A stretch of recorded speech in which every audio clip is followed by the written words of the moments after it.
We need to get to the root cause to stop the progression from getting worse and even reverse. And the root causes are on a cellular level, on our genetic level. Those are what we need to attack. Cellular inflammation, toxin accumulation, mitochondria malfunctioning. They are required for the cells to live. We need more of them and for them to function correctly.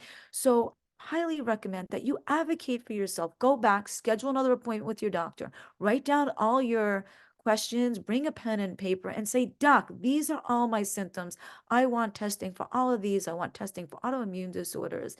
If you're not happy, go to a specialist, a rheumatologist. Please take one of my classes, courses, workshops, or reach out for a private consultation with me, because you have to order the right tests at the right time, put the pieces of the puzzle together, your signs, your symptoms, and the test results to find out a plan that works for you to stop the progression and even reverse it, to reduce your risk of any side effects, interactions, lethal overdoses, or drug dependencies.